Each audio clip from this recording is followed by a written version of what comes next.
Imagine a single, raging inferno swallowing the accumulated wisdom of centuries, the burning of humanity's collective mind.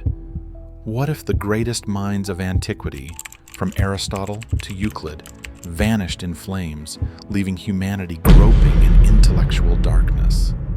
I bring you the harrowing tale of the burning of the Library of Alexandria, a tragedy that symbolizes the fragility of knowledge itself. This ancient wonder in Egypt, famously damaged during Julius Caesar's civil war in 48 BC, erased countless treasures, plunging the world into a void of lost insights. But was it an accident of war or something more sinister? Why did this beacon of learning meet such a horrific end? Join me as we unravel the mysteries and the enduring shadows of this catastrophe.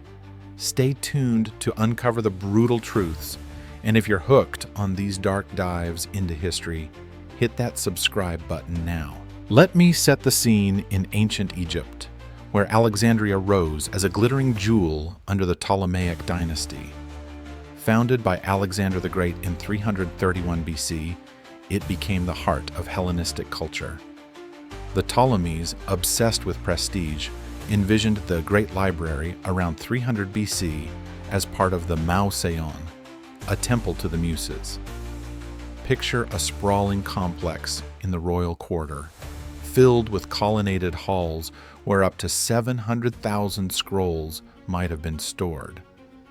The Ptolemies' ambition was so voracious that they created a law to search every ship docking in the harbor. Any book found was seized, copied by the library's scribes, and only the copy was returned to its owner. A brilliant but ruthless policy of intellectual piracy. They lured luminaries like Euclid and Eratosthenes, who calculated the Earth's circumference there. But beneath this glory lurked omens of doom. Royal rivalries and inbreeding led to unstable rulers, foreshadowing the library's vulnerability. As the chronicler Strabo noted, the library was part of the royal palaces, tying its fate to the whims of kings and queens. Under the early Ptolemies, the collection exploded. Scholars advanced anatomy through vivisections, and Callimachus created the world's first library catalog. But by the 2nd century BC, the dynasty weakened, and Roman influence crept in.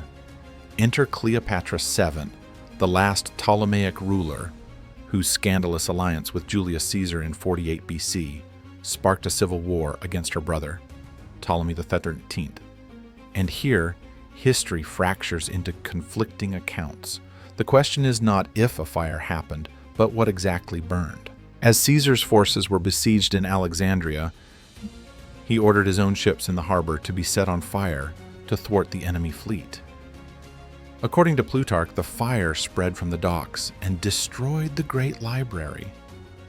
But other sources paint a different picture. Cassius Dio specifies that many books in storehouses near the harbor burned, while Seneca laments the loss of 40,000 books. This suggests the main building may have survived, but a significant portion of the collection, possibly awaiting processing in warehouses, was lost. This was the moment Hellenistic Egypt collided with Roman ambition, and knowledge itself became a casualty of war. And now, the heart-wrenching climax, the inferno that consumed a portion of humanity's greatest archive. In 48 BC, as Caesar's desperate gamble to burn the enemy fleet backfired, winds carried the embers ashore. The fire raged uncontrollably, devouring docks, warehouses, and according to ancient witnesses, parts of the library's collection. Feel the tension, the crackle of flames devouring papyrus scrolls, works on astronomy, medicine, history, turning to dust in moments. Was it deliberate? Historians believe Caesar never intended cultural annihilation, but the result was unthinkable. Irreplaceable texts, like the complete works of Aeschylus or Berossus's Babylonian history, likely perished. This fire, accidental yet catastrophic, was not the library's death sentence, but its first mortal wound.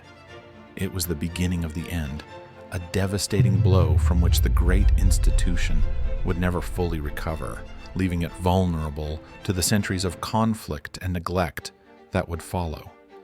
In the ashes lies a profound legacy, a cautionary tale of knowledge's vulnerability. Let's debunk the myths. Contrary to films like Agora, Christians in 391 AD targeted the Serapeum, a daughter library, not the main library, which had already declined. The story of the Muslim conquest in 642 AD destroying the library is a later fabrication. History reveals a gradual decay amid wars and neglect, not a single blaze. In my opinion, this underscores human resilience. We rebuilt knowledge through medieval monasteries and the Renaissance. Yet, the tragedy teaches us about hubris. What do you think? Could a modern Great Fire, a catastrophic data wipe, a solar flare, or a targeted cyber attack on our global servers plunge us into a new digital dark age? Comment below. To wrap up, the burning of the Library of Alexandria is a tragic reminder of how fragile our grasp on wisdom truly is. From its glorious rise to the horrific blaze in 48 BC, this story highlights the brutal cost of power struggles. Thanks for joining this journey. Remember, knowledge is our greatest defense against oblivion. If this tale ignited your curiosity, like the video, subscribe for more, and hit the bell for notifications. Share with a friend who loves mysteries. Next video, the fall of the Roman Empire. See you there.